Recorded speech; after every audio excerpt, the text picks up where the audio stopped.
Before we start, a quick note about what this channel is and what it isn't. This isn't a recap channel, and it's not a highlight reel. We're here for the parts of Panem that happen after the cameras turn away, the systems behind the games, the contracts hidden inside victory, the lives that keep unfolding long after the anthem ends. Each video on this channel is built to slow things down, to follow the logic the Capitol relies on, the details it hopes you won't connect, and the people who live with the consequences year after year. If that's the kind of Hunger Games analysis you're looking for, you're in the right place. Subscribing just means you'll keep a seat here when we move on to the next story. Now, let's start where Panem always wants you to stop paying attention. Katniss draws the bow. Snow's on his knees. You know exactly what's supposed to happen next. The arrow flies and misses. Or maybe it never leaves the string. Maybe a peacekeeper's shot cracks through the execution square first, or a hidden failsafe in the platform kicks in, locking her arm. Either way, in this version, Snow doesn't fall. The white beard, the red mouth, the roses on his lapel, they all survive the moment that was meant to end him. For one heartbeat, the Capitol Square is pure chaos. The crowd surges, cameras whip around, coins shout something you can't hear over the roar, and then, just as fast, the chaos snaps back into shape. Peacekeepers flood the platforms. Hovercrafts drop in. The feed doesn't cut to black, it zooms in. On a single object, a white rose lying on the execution platform, petals speckled with Katniss's blood where the peacekeepers tackled her. At face value, it's the same symbol you remember. Snow's calling card, the promise that he's been one step ahead. But here's the real question. What happens when that rose becomes the proof that a rebellion happened and still failed? Any victor will tell you the games don't end when you win. In this timeline, they don't end when you rebel either. This is where we talk about the day after an almost revolution. Not Snow Lives roll credits, but what does a dictator do the day after he almost loses everything and still wins? Does he double down on public executions? Does he erase the Mockingjay from history? Or does he do something much colder, turn her into a cautionary tale the districts repeat to their children? Imagine the broadcast that follows. Instead of the Capitol cheering as the arenas are dismantled, you get the Mockingjay strapped back onto that same platform, cameras closer than ever. Caesar Flickerman's voice shaking as he narrates the tragic conclusion of an illegal uprising. The games don't get abolished, they get renewed. Season 2 of Panem's favorite punishment, now with a bigger budget and a clearer message. That part matters because the real horror isn't just more violence, it's how quickly people can be forced to move on. Tomorrow, the trains still run. District 12's ashes are still cold. Children in District 2 go back to training, told that Katniss Everdeen was a terrorist who almost cost them the fragile hope of a stable capital. So we're going to cover something darker than a simple what if. If Snow's greatest fear was symbolic rebellion, how does he rewrite the story of Katniss, Peter, and the uprisings so thoroughly that in a single generation, most of Panem barely remembers them at all? And what kind of Panem needs the games more than ever after the day the Mockingjay dies on live TV? Why Snow's victory matters more than one girl's death. If the Mockingjay dies on camera, the games don't end. They just change. At the end of Mockingjay, you're left with this fragile, almost unbelievable promise. No more games, a new charter, a baby in a meadow instead of a child in an arena. But flip the outcome. and every wound we see in canon stops being temporary wartime damage and hardens into the permanent landscape of Panem. District 8's smoking ruins, District 12's ashes with only Victor's village left standing, District 13 dragged into the light. A snow victory freezes all of that in place. There is a lot to uncover here, because that part matters. District 8 has already been bombed twice. 12 is basically a graveyard with a power grid. Capital citizens have watched their children die in street executions and mutt attacks. In our timeline, those images become the moral argument for change. In a Snowwind's timeline, they become the cautionary tale he points to whenever anyone whispers the word rebellion. This is where we talk about baseline trauma as policy. So why does that matter more than one girl's death? Because Katniss is the symbol, not the system. If the symbol falls and the system survives, you don't just lose her, you lose the only successful test case of districts believing they can say no. The real question isn't, does Katniss die? It's what does Snow have to build so that no one like her can ever gain that much narrative power again? Here's the real question. After you've almost lost everything, why go back to business as usual? Why keep the Hunger Games at all? Why crush some districts into dust while forgiving others? Why not rule through open terror now that you've proven you can outlast a nuclear-armed bunker and a coordinated uprising? At face value, pure fear seems efficient. Bomb 13 off the map once its location is exposed, decapitate leadership in 8 and 11, turn 12 into a permanent no-go zone. Use District 2's peacekeepers and career pipeline to occupy every trouble spot.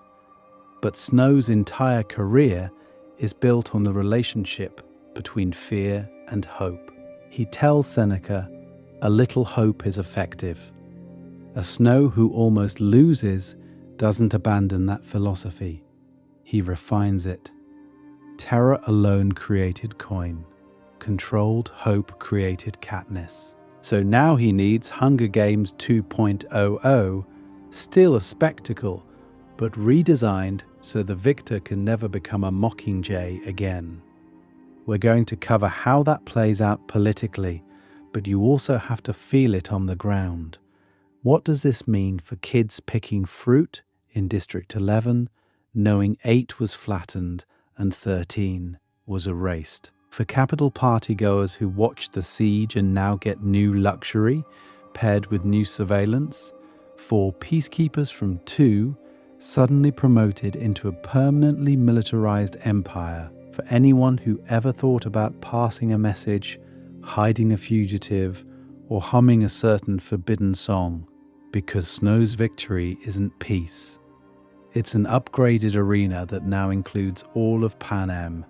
And in the next section, we'll zoom in on how he'd redesign the actual games themselves, rules, tributes, and a new kind of victor, so that the Mockingjay can never rise from the ashes again. Our angle. Snow's second regime and the illusion of reform. Snow winning doesn't just mean the old map of Panem gets taped back together.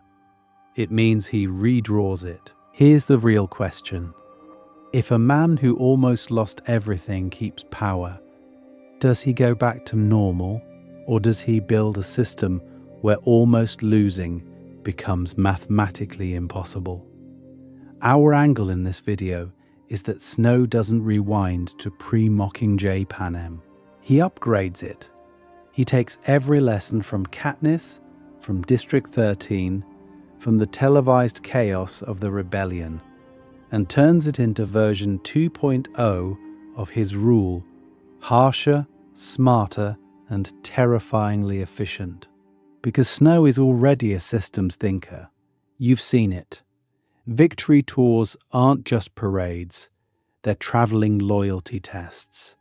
Caesar Flickerman isn't just a host, He's a pressure valve that lets the capital steer public emotion. The quarter quell twists aren't random cruelty. They're narrative tools that reset the relationship between the games, the victor, and the districts. So you give that man a near-death experience? He doesn't just patch holes. He re-engineers the arena around the holes so they can never form again. So this is where we talk about design. In a Snowwinds timeline, the peacekeepers, the games, and the district structure stop being semi-separate institutions and become one integrated machine. Military control feeds into media feeds into the games feed into district obedience. District 2 doesn't just train careers, it becomes an explicit military caste with hereditary privileges and built-in surveillance over the other districts. That part matters because fear alone already failed him once. Now he needs fear plus carefully rationed hope. At face value, you'd probably see reforms, softer speeches, public promises of safer games, maybe lower death counts, maybe no more children under 14, fewer public whippings, more trials, maybe even symbolic district councils where local representatives can petition the capital. Sounds better, right? So why does it feel worse the more you think about it? Because those reforms are the new bars on the cage. We're going to cover how every concession is paired with more cameras, more informants, more mandatory broadcasts about stability. The games might add non-lethal rounds or staged rescues to sell mercy, while the real brutality moves off screen into black sites and disappearances.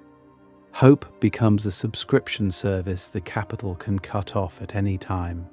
To track all of this, our lens is going to move across 5 axes.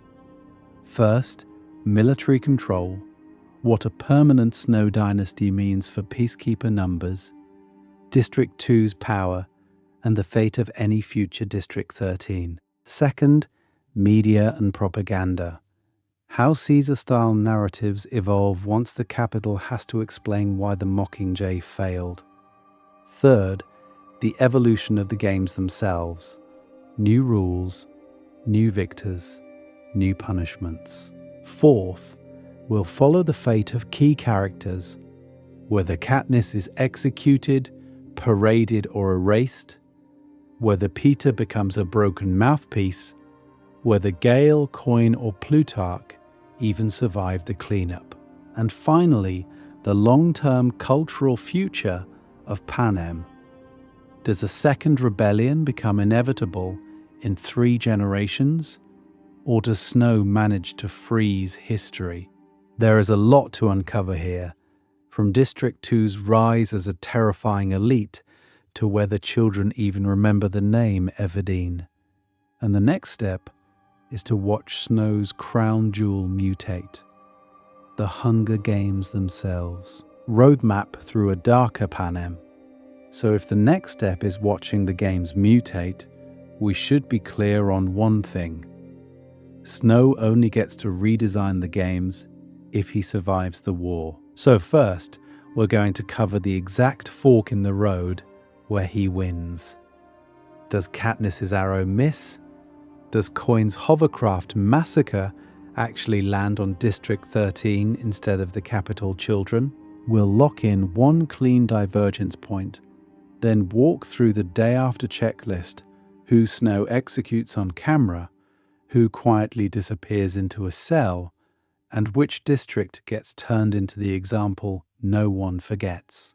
That part matters because it decides whether the rest of Panem is merely terrified or absolutely broken. From there, we move into Snow's immediate strategy. Here's the real question. Once you've almost lost everything, what do you do with your enemies? We'll map out the purge list. Coin, Plutarch, Beatty, do they die in a staged terrorist accident? Does Snow keep any rebel victors around as trophy prisoners, or does he understand that one surviving Mockingjay is more dangerous than 100 dead rebels? We'll also track which districts get bombed, which get occupied, and which are bribed with food and power to become junior partners in repression. Then the episode shifts gears into the mid-episode deep dives. Hunger Games 2.0. This is where we talk about new quarter quells designed for punishment instead of spectacle. Mass reapings as payback for disloyal districts, peacekeeper tributes drawn from District 2, or even a reconciliation games where rebel families are forced to watch their children fight loyalist kids. At face value, that sounds cartoonishly evil, but we'll ground it in what the Capitol already does, with victory tours, mutts and force fields. The reason is to ask why Snow would keep the games at all when they almost destroyed him. Parallel to that, we'll examine the militarization of District 2 and 4 under a permanent Snow regime. District 2 becomes less career tribute factory and more full imperial garrison. District 4's navy turns from background world building into a tool for blockades and coastal terror. And hovering over all of this is District 13. Is it finally annihilated with bunker buster tech, occupied and mined for weapons, or erased into a ghost story the Capitol uses to warn children about rebellion? We're not skipping the personal fallout either. There is a lot to uncover here in the character-centric segments. Katniss as executed traitor, broken propaganda mouthpiece, or vanished legend. Peter as loyal Capitol victim or underground symbol. Gale as hunted insurgent. Coin as failed usurper.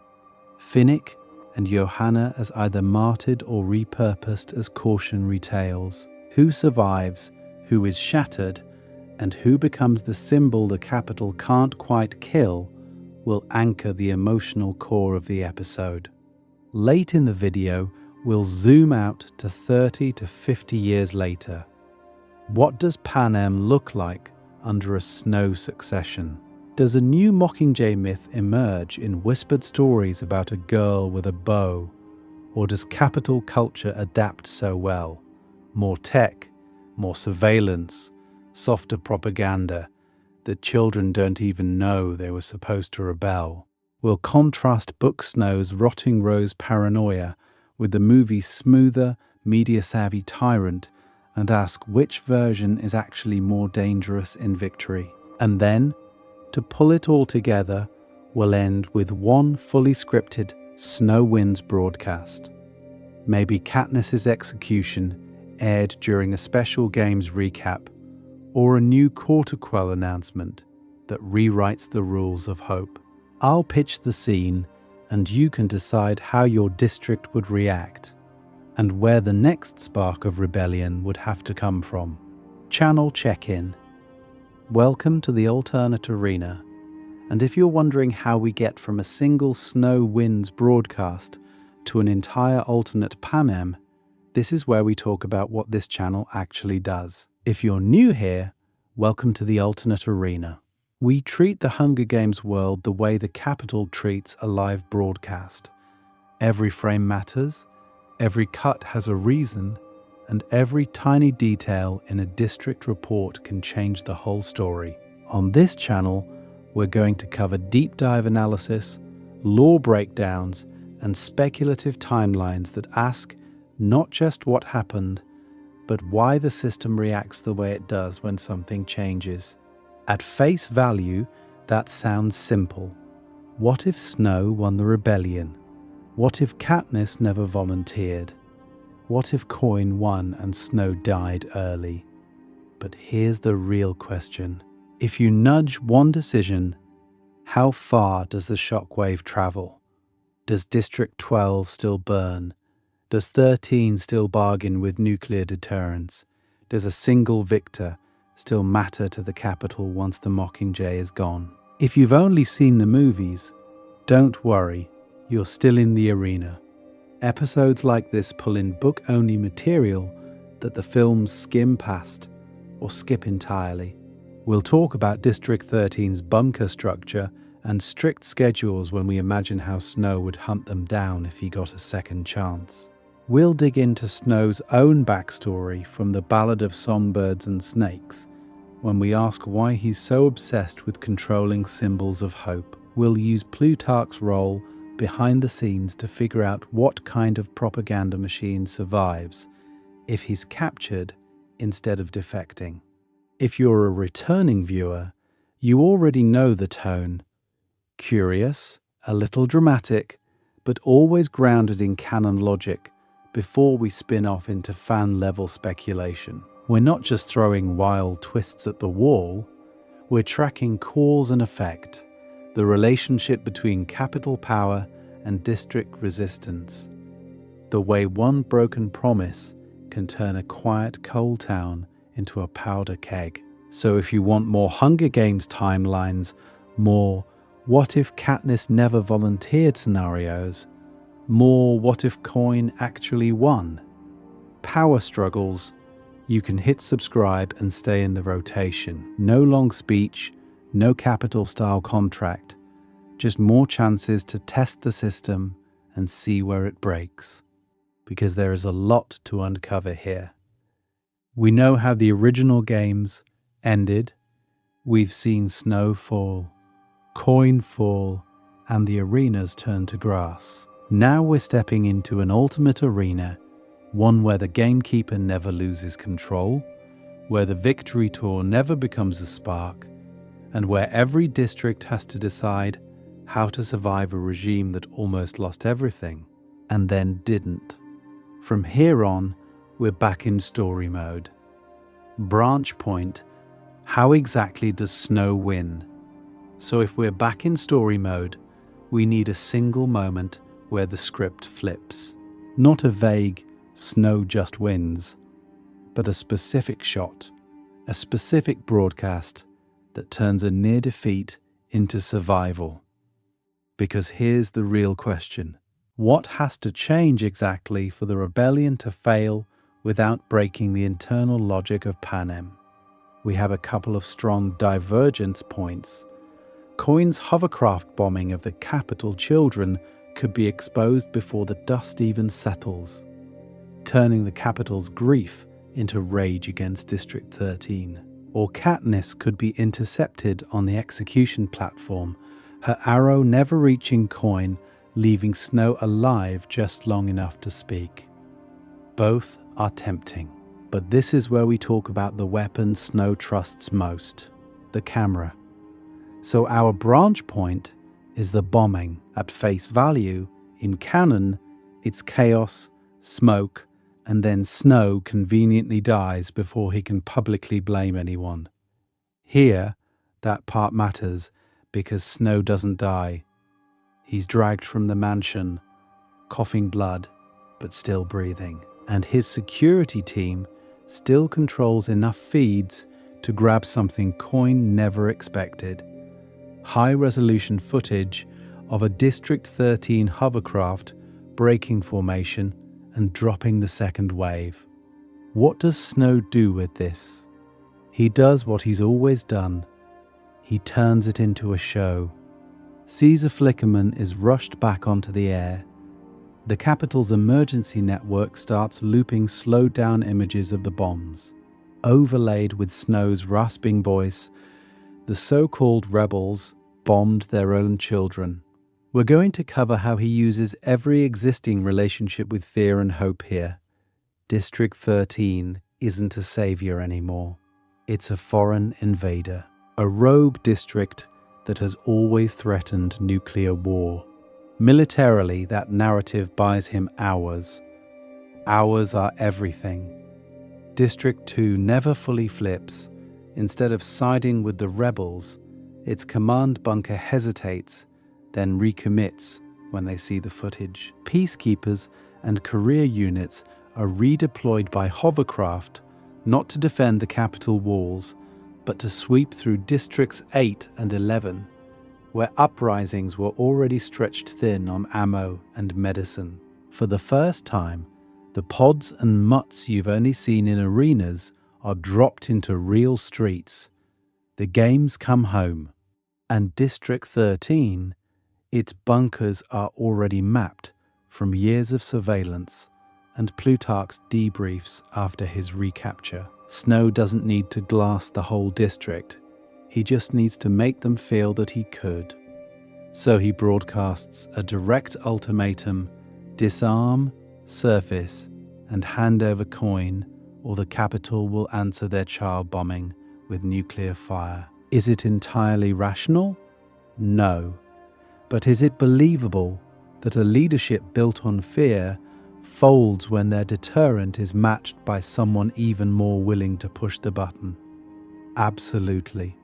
By the time the dust settles, the rebellion has fractured.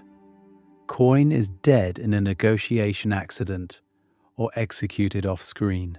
Boggs, Paler, Beatty, gone or disappeared into prisons under the city. Plutarch is paraded as a traitor turned informant. And Snow, thinner, coughing blood into a handkerchief embroidered with roses, appears before the cameras and announces that Panem has survived treason. But where does that leave the Mockingjay, the baker's boy, and the boy from the seam who loved her? Dead? Imprisoned? Or something far more useful? To answer that, we have to zoom out and see how Snow redraws the entire map of Panem after his almost defeat. Lockdown, peacekeepers, District 2, and the new occupation. Snow redraws the map in the most literal way possible. Not on paper, on people. Within hours of declaring that Panem has survived treason, capital hovercrafts fan out over the districts. You remember how fast they arrived to bomb 12? Now imagine that speed, but pointed at control instead of annihilation. Curfews slam into place. Sirens mark the start of lockdown every evening. In 8, 11, and whatever's left of 12, peacekeepers drag whole streets into public squares for tribunals that are really executions with extra paperwork. At face value, this is punishment. You rose up. You pay. But here's the real question. Why does Snow invest so much in being seen doing it? The reason is the same logic as the games. The spectacle is the point. Hovercrafts hover low over breadlines. Trials are broadcast on jumbo screens that used to show Caesar Flickerman. You don't just hear that rebels died, you watch their neighbours forced to applaud. This is where we talk about District 2 turning into the upgraded spine of that system. In canon, 2 is already the military hub. In a Snow Winds timeline, it becomes both promotion and prison. Loyal families are rewarded with bigger homes, better rations, maybe even a promise of reduced reaping odds for their children. But there is a lot to uncover here, because that part matters, because it's also a warning. Any whisper that a career mentor helped a rebel, any peacekeeper who hesitated to fire, internal purges, quiet trials in the mountain bunkers, careers suddenly killed in action far from any real battlefield. So how do you keep another 8 or 11 from ever coordinating again? You don't just add more peacekeepers, you move the people. Snow has already used forced labor before. Now he rebrands it as Reconstruction. Entire blocks from 11 that cheered for the Mockingjay are shipped to 2's quarries. Surviving miners from 12 are scattered into 3's factories and 4's shipyards. Problem families are split across districts, so their shared history becomes contraband, a story you can be arrested for telling. We're going to cover how that fractures any relationship strong enough to turn into organized resistance.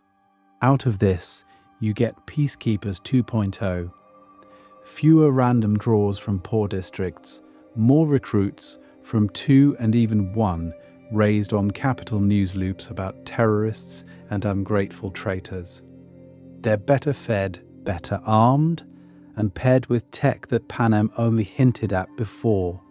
Surveillance drones over markets, listening posts in train depots, mandatory loudspeakers in every public square pumping out Capitol broadcasts, and Snow's gravelly reassurances that order has been restored. So what does that feel like on the ground? The districts aren't just hungry anymore, they're bone-deep exhausted. They've buried children, watched towns burned, and now any attempt to grieve in public can be framed as sedition. You wake up to roll call, work under watch, sleep to the hum of a drone. Hope doesn't vanish, but it goes underground into glances and half-finished sentences. And once Snow has the boots, the drones, and the new peacekeepers in place, here's the real question. How does he rebuild the story in people's heads after they've seen the Capitol almost fall on live TV? That's where we have to turn next. The propaganda war for Panem's memory. Snow's broadcast. Rewriting the Mockingjay myth. So picture this. The smoke over the Capitol hasn't even cleared, and every screen in Panem cuts to white, then to Snow. He's thinner, paler, oxygen tube just off screen, roses front and center.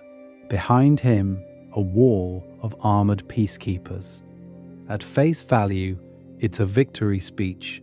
He thanks the loyal citizens of every district who stood by the Capitol. He calls for unity. He mourns all children lost to this senseless treason. And that part matters, because in one sentence, he shifts the blame for every dead tribute, every bombed child, from the games to the rebellion. You remember the old interviews with victors, all sequins and Caesar Flickerman's nervous laughter? This is where we talk about the upgraded version. If Caesar survives, he becomes the soft face of a hard purge. If he doesn't, Snow replaces him with someone younger, calmer, a host who can cry on cue while replaying rebel bombings in slow motion. We're going to cover edited clips of the Capitol Hospital, screaming civilians, and then a freeze frame of Katniss mid-panic, eyes wild, overlaid with a single word: terrorist. Here's the real question.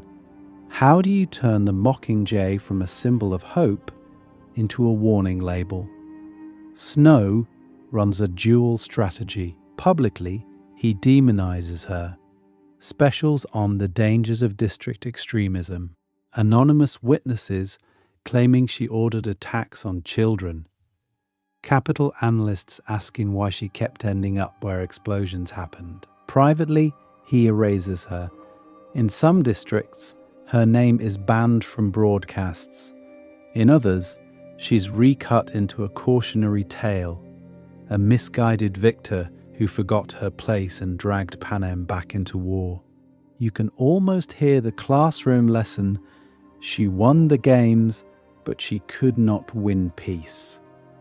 A neat little relationship between obedience and survival. Disobey, and you don't just die in the arena, you drag your whole district down with you. But repression alone doesn't rebuild a regime that just almost collapsed on live TV. So Snow does something we've never seen him do before. He offers reforms. On air, he announces a temporary suspension of the Hunger Games to honor the fallen of every district. He promises increased food rations for communities that remained faithful in our darkest hour. Districts that rebelled get reconstruction under military rule. Districts that stayed quiet get new schools, new roads, a few extra grain shipments. On the surface, it feels generous, benevolent even. Why end the games now when they were his favorite tool? Because pausing them lets him rewrite what they meant. Suddenly, every retrospective broadcast insists the games were the glue that kept Panem together before the war. Commentators ask, without the games, without Snow, what stopped the districts from tearing each other apart sooner? So you end up with this twisted promise. The games weren't oppression, they were sacrifice. Necessary, tragic, stabilizing. And if you're a scared parent in District 7 watching mass graves on TV, do you start to wonder if one annual horror was better than open war? Which leads to the next, much worse question. If Snow is smart enough to pause the games to save them, what does Hunger Games 2.0 actually look like when they quietly come back? And who does he throw into that new arena first? Hunger Games 2.0, terror, reform, or both? So if Snow wins and the broadcast cuts from burning rebels to a quiet, trembling Panem, what happens to the Hunger Games? Do they vanish as a temporary wartime measure or come back sharper than ever? Here's the real question. What tool does Snow trust more? Raw terror or ritualized terror disguised as tradition and entertainment? At face value, he has three options. He could abolish the games and rule by open, military fear, peacekeepers on every corner, executions instead of interviews. He could keep the games exactly the same, pretending nothing happened.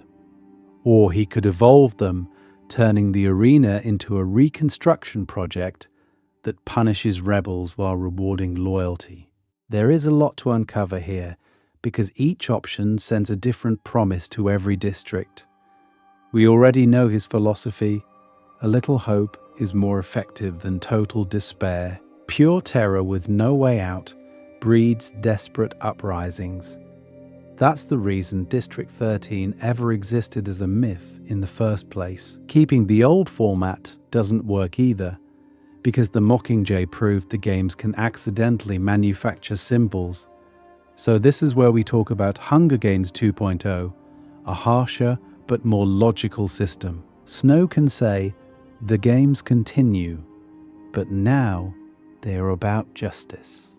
Imagine the first new quarter quell, the reconstruction quell. Only districts that participated in the uprising are reaped, maybe double or triple the usual number of tributes. Districts that stayed quiet get lighter quotas or even a full exemption for one generation. On screen, Snow calls it a necessary sacrifice to restore order. In practice, he's redrawing the moral map of Panem. Rebellion equals generational death, obedience equals food shipments, medicine, maybe even extra power hours. And he doesn't stop there. Why waste all that fresh wartime trauma? 1 year, the tributes are rebel prisoners thrown into the arena against peacekeeper champions, turning state violence into pay-per-view justice. Another year, the arena is a perfect copy of District 8's factories or District 4's docks, forcing viewers to watch familiar streets become hunting grounds. The relationship between war and entertainment collapses. Children grow up not just fearing the games, but rehearsing civil war as televised sport. Volunteering shifts too. In career districts, it becomes even more prestigious. You're not just chasing luxury, you're defending Panem from traitors. In poorer districts, volunteering turns into a quiet form of coercion. Maybe a peacekeeper suggests that if one child steps forward, the rest of the family's tesserae debt disappears. Is that really a choice, or just another reaping with extra paperwork? Pattern interrupt for a second. Zoom into one Capitol living room. A teenager sits on a plush couch, watching the first reconstruction quell. They cheer when a traitor from District 7 goes down in a spray of mutt blood. The commentators are electric. The Capitol feels safer. But then the cameras cut to a crying 12-year-old from a punished district, and something in the teen's stomach twists. Why does this feel less like justice and more like revenge?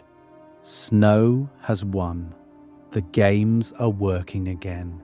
And yet, in that tiny unwelcome flicker of unease, you can already see the outline of Panem's next problem. District power shifts. 2's ascendancy, 4's navy, and 13's fate. Snow's victory doesn't just end a war, it redraws the map. If the games are his spectacle, District 2 becomes the permanent arena control room. This is where we talk about near co-ruler status. At face value, 2 is still a district, still technically under the capital, but the relationship shifts. Expanded military academies, upgraded housing carved into the mountain, officers' schools where peacekeepers' children train from childhood. The promise is clear. Absolute loyalty buys you a future. You don't volunteer for the games anymore.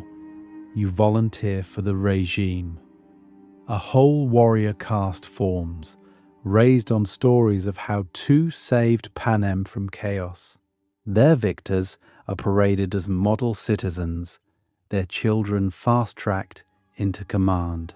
That part matters because it locks the military's hope and ambition to Snow's survival. If the capital falls, their privileges fall with it. District 4, meanwhile, stops being just the pretty coastal career district and turns into Panem's eyes and net. Its navy and fishing fleets are quietly militarized. Trawlers carry sonar and surveillance gear. Patrol boats enforce blockades, cutting off any chance of smuggling or contact with the wider world. You think the ocean is freedom? Now it's a moving border war, and the victors of 4 become tools. A captured Finnick, broken on camera or rebranded as the penitent traitor, is suddenly everywhere. We're going to cover how propaganda needs familiar faces, and Finnick is the capital's golden boy. Either he's a mascot proving that even rebels can come home, or he's the cautionary tale whose execution is replayed before every reaping. But here's the real question. When you crush District 13, where does all that illegal trade go? With 13 exposed or destroyed, the black markets don't vanish. They reroute. In 6, 8, and 11, underground networks become even more dangerous and even more necessary. Painkillers from 6, stolen fabric, and forged uniforms from 8. Extra grain and hidden seed from 11. These are the quiet games people play just to stay alive. Snow responds with raids, curfews, and harsher peacekeeper rotations. Total control, though, proves impossible. Every crackdown creates new smugglers, new silent debts between districts the capital can't fully see. So what actually happens to 13? There is a lot to uncover here, but the mainline outcome in a true Snow victory is brutal. Total annihilation. Once their bunkers are mapped, the capital doesn't negotiate. It demonstrates. Targeted nuclear strikes turn 13 into a permanent warning. Then the footage is edited into a ghost story for children. This is what happens when you pretend the games are over. Borders get rewritten to match that fear. Rebellious districts are split into smaller administrative zones, renamed with sterile numbers, or sectors. Peacekeeper leadership constantly rotated, so no one grows roots or sympathy. Your district identity blurs just enough that resistance has trouble finding itself. And in that fractured, tightly controlled map, another question hangs over everything. What happens to the people we actually know? Katniss, Peter, Gale, Coin, the surviving victors. Do they vanish into this new order? Or does Snow's perfect victory plant the seeds of the next rebellion anyway? Alternate fates: Katniss, Peeta, Gale, Coin, and the victors. So when Snow wins, the map of Panem locks into place. But here's the real question: what happens to the people who almost broke it? Katniss is the first problem he has to solve. At face value, the cleanest option is a public execution. The Mockingjay shot on live TV, maybe on the very platform where she once spun in that burning dress. You can picture Caesar Flickerman narrating the special broadcast, the Capitol insisting this is justice, not revenge. It would turn her into a martyr overnight. Snow knows that. That part matters because his entire relationship with the districts is about managing symbols, not just bodies. So we're going to cover the darker, more strategic track. Katniss disappears. Officially, she died in the chaos of the failed coup. Unofficially, she's in a sealed facility under the Capitol, the same tech that built force fields and mutts now turned on a single girl. Sedation, psychological experiments, maybe even attempts to reverse engineer the Mockingjay effect. How much trauma does it take to break a symbol so completely it can be repurposed? The games never end for her. They just move indoors. Peeta, though, is already halfway to being useful. His hijacking gives Snow a ready-made anti-Mockingjay. If he survives the final battle, you get carefully staged interviews where Peeta confesses the rebellion's crimes, insists Katniss manipulated him, claims District 13 planned to nuke the Capitol first. The Capitol loves a redemption arc. He's framed as the good victor who found his way back to Snow's protection. And every time he denounces her, it quietly rewrites their entire story for a new generation. Then there's Gale, a known rebel from 12, directly tied to the bombing strategy that killed Capitol children. Snow doesn't need him alive. He's either executed as a war criminal in a quick tribunal or vanishes into a distant labor camp where the work kills you faster than the guards. Over time, his name turns into a whispered warning in the seam equivalents across Panem. Don't be the boy who thought he could outsmart the Capitol's bombs. Coin and Plutarch are the leadership problem. If Coin is captured, she becomes the perfect scapegoat. The Capitol parades her as the face of corrupt District 13, the woman who wanted her own games, who was willing to sacrifice Capitol children too. Snow gets to say, "See, I'm the stable one."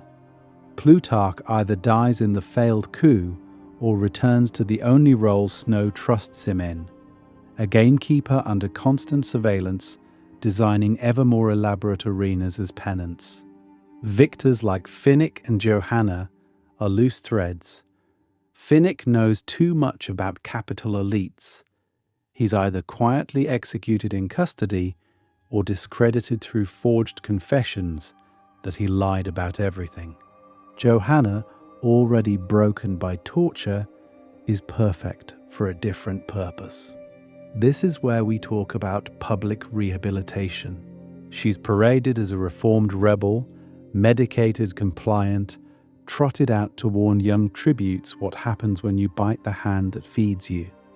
So if every symbol is dead, broken, or rewritten, does Snow finally kill the Mockingjay, or has he just buried it deep enough that the next rebellion won't remember Katniss's name, but will burn anyway? Hope versus fear. Snow's perfect balance after almost losing.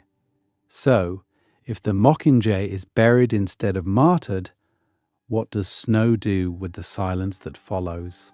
He goes back to the one conversation that has always guided him, that quiet talk with Seneca Crane about fear and hope. Hope. It is the only thing stronger than fear. A little hope is effective. A lot of hope is dangerous. Back then it sounded theatrical. Now, after almost losing everything to one girl with an arrow, it's doctrine. His near defeat doesn't make him question that line. It proves it. The rebellion was what happened when a little slipped and became a lot.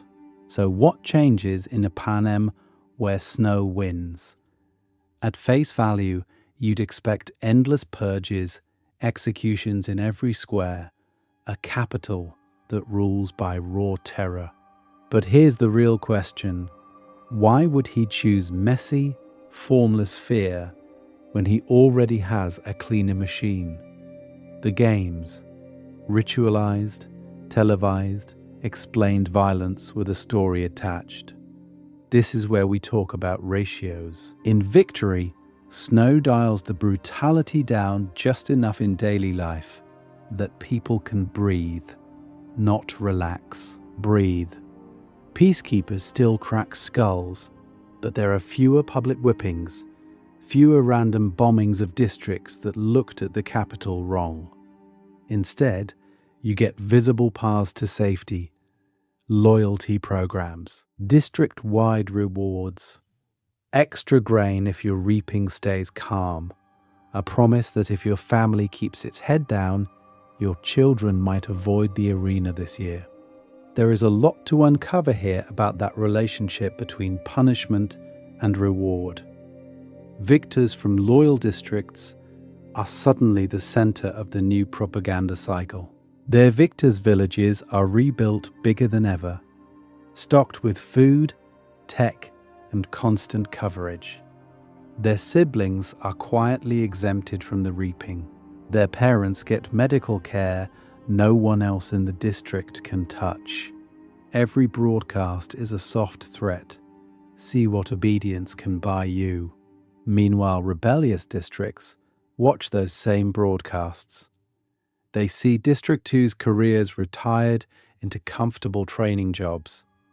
District 4's champions hosting glossy sea-themed specials from restored harbours. The reason is simple. Snow wants every starving kid to understand that the games are now the main engine of hope, not the hope of ending them, the hope of surviving them. So why not just kill tens of thousands in one massive post-war purge and be done with it? Because mass executions are static. Terror without narrative burns out. Spectacle with a script is renewable. Each arena gives you a new cast, a new lesson, a new excuse to say, this is what happens when you step out of line, while still dangling the fantasy that you could be the one standing on the victory platform. And that part matters because it shapes the air everyone breathes.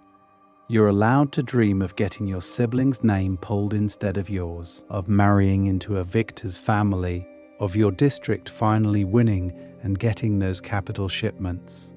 But you are never allowed to dream of a world without the games at all.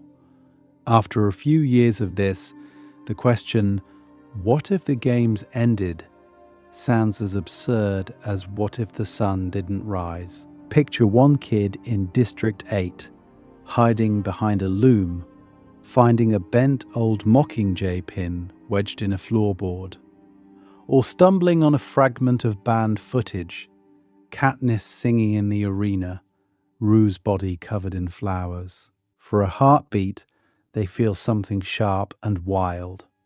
Hope that isn't about being chosen, but about no one ever being chosen again. Then the factory siren blares. Peacekeepers sweep the floor. The pin vanishes into a pocket, or the footage flickers out as the power is cut for rationing. On every screen that still works, the capital feed resumes. A smiling victor opening a new school, Snow's successor praising unity, the game's teaser promising the most exciting arena yet. Here's the real question. After surviving one rebellion, does Snow's system become unbreakable?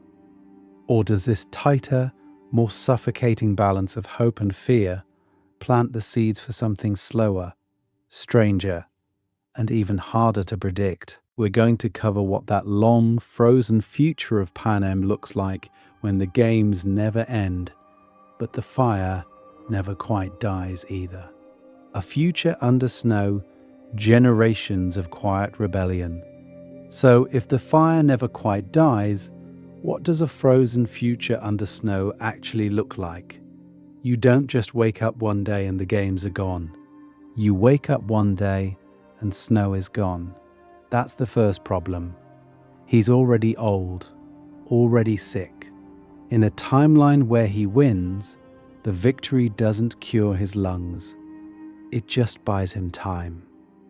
And he knows it. So this is where we talk about succession as another arena. At face value, you'd expect a dictator to cling to power until his last breath and let the chaos sort itself out. But here's the real question. Why would a man who almost lost everything risk a power vacuum that hands the districts a second chance?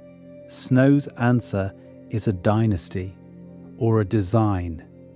Maybe he grooms a blood relative, some carefully educated grandchild whose entire childhood is a relationship study in fear and reward. Their tutors, former game makers, peacekeeper commanders from District 2, media strategists who watched Katniss burn and still kept the cameras rolling. The promise is simple. Inherit Panem, inherit the games, inherit the story that saved us from rebellion.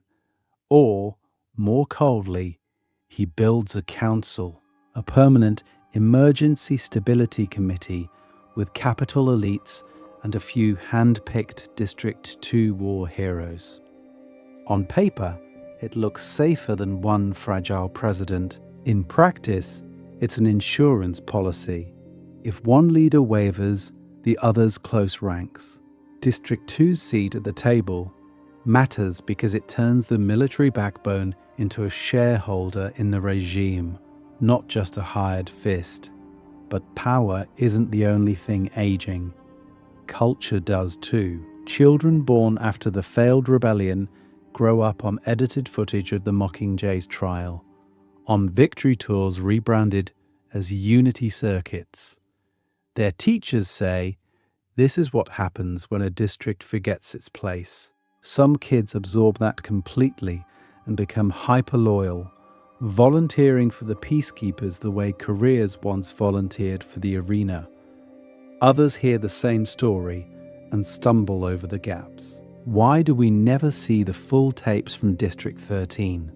Why does every rebel speech cut off mid-sentence? Meanwhile, the capital changes in slower, stranger ways. The parties come back. So do the betting pools and the fashion trends themed around new mutts. But underneath the glitter, there are people who remember blacked-out broadcasts, evacuation alarms, the week the hovercrafts stopped for just a little too long. They keep attending the games, they cheer for their favorite victor, and then they go home and pour one extra drink because the performance doesn't feel as fun when you've seen the curtain slip. And in those quiet hungover spaces, something else grows. Not a single Mockingjay, but scattered cells. A medic in District 8 hoarding supplies. A smuggler in 4 using the Navy docks to move messages instead of contraband. A bored Capitol technician who reroutes one camera feed for 10 seconds during the games so a band symbol flashes and then vanishes. There is a lot to uncover here. Half-remembered rumors of Katniss, forbidden schematics of 13's bunkers, old victors who forget to repeat the official script. So how many generations does it take before one of those quiet saboteurs decides to stop being a shadow and step into a symbol? Can Snow's perfect system of fear and controlled hope really erase the memory of almost losing? Or does every broadcast of the games accidentally remind Panem that the arena is where empires bleed? We're going to cover what happens when that second, slower rebellion finally stops whispering and starts answering back. One scene. The broadcast where Snow finally wins. So when that second rebellion never arrives, what does Snow do instead? He puts on a show. The screen fades in on a Capitol studio you almost recognize. Same gleaming floors, same holographic flames. But Caesar's chair is empty. In his place, a successor with the same lacquered smile, now dressed in somber black instead of jewel tones. At face value, it's respect for the dead. In practice, it's a funeral for the idea of rebellion. Behind them, the new logo, the Capitol seal, ringed with barbed laurels. The host leans toward the camera. Citizens of Panem, the dark days have returned and ended. You hear that, and you already know the real question isn't whether Snow won. It's what he's going to charge for the privilege of surviving his victory. The feed cuts to Snow. He's not at a desk. He's on a medical throne, wired to quiet machines. The air around him dense with white roses. His breath is shallow, but controlled, the performance of a man who almost died defending peace. Standing just behind his shoulder, a two-still figure, Peter or Johanna, or both in alternating shots, eyes empty, posture perfect. Not victors, exhibits. This is where we talk about unity. Snow begins, voice thin, but amplified. He names District 13 not as a martyr of Capitol bombing, but as the architect of treason. He calls the Mockingjay a manufactured symbol that seduced good citizens into burning their own homes. There is a lot to uncover here if you pause the rhetoric. He's rewriting the entire relationship between district and Capitol in real time, turning survival into sin. Then comes the promise. To ensure the games never leave the arena again, he says, we announce a special reconstruction quell. The words hang there. You know what a quell means. Every quarter century, a reminder of the price of peace. But this one is different. Only districts that joined the uprising will send tributes. District 2 watches from a safe distance. District 4's harbours glow with Capitol patrol ships. District 12, what's left of it, counts how many names are even left to pull. Cutaways do the rest of the work. A square in 11, silent, a child clutching their sibling's hand so tightly both knuckles go white. A career in 2 grinning, already calculating odds, asking which traitor district they'll get to hunt. A Capitol stylist in the studio shadows, mascara streaking down sequined cheeks, while the camera politely ignores them. Snow talks about sacrifice, about voluntary tributes proving loyalty, about how rebels can earn their way back into the fold with blood. That part matters because it weaponizes the same tiny sliver of hope that once made the games aspirational. Now the hope isn't to become a victor, it's that your district might one day be forgiven enough to stop sending children. The broadcast ends on a rose filling the frame, petals swallowing the screen. We cut back to us. So here's the real question. If you were scripting this nightmare broadcast, what moment would you add? A public execution of a familiar rebel? A surprise pardon that's really a leash? Or a tiny, hidden act of defiance the Capitol cameras miss? For now, because we're going to cover how even in Snow's perfect victory, those cracks start to spread. Wrap up. Did Snow really win, or just delay the inevitable? Those cracks start to spread. So let's pull all of this together. We started in that execution square that should have ended Snow, and instead rewrote Panem. Katniss's arrow misses or is stopped. The crowd freezes. Peacekeepers don't hesitate this time. District 2 stays loyal, the hovercrafts stay in the air, and the rebellion that once toppled the capital gets folded back into the concrete. From there, the path is brutally logical. Key rebels disappear into cells or into carefully edited broadcasts. Katniss becomes a cautionary tale, not a symbol. Peter is weaponized again or quietly erased. Gale is either turned into a useful hunter for the new regime's security machine or executed where no cameras roll. Coin, Plutarch, 13 itself, gone or absorbed and repurposed as a permanent underground weapons lab. That part matters because it shows you how fast a failed uprising turns into free propaganda for the victor in power. And the games come back, not the old games exactly. Hunger Games 2.0. More surveillance, more career dominance from District 2, maybe a yearly Mockingjay memorial twist where any tribute who even hints at rebellion gets targeted by mutts on cue. At face value, Snow has restored order. The trains run. The broadcasts air on time. Districts send their children, and most of them don't even dare whisper. But here's the real question. Is Panem actually safer here, or just quieter? You get fewer open riots, sure. You also get generations who grow up knowing the capital, can watch every square, intercept every message, and turn every victor into a permanent hostage. The cost of that apparent safety is that any real chance at freedom is buried under fear, trauma, and the memory of what happened to the last people who tried. This is where we talk about the bigger theme.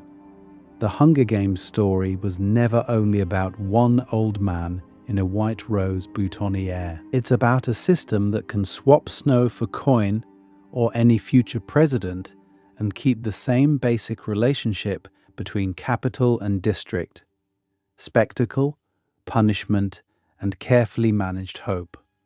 In this timeline, Snow adapts first. He recalibrates the ratio of reward to terror, patches the mistakes that let a Mockingjay rise, and proves that control can evolve faster than courage.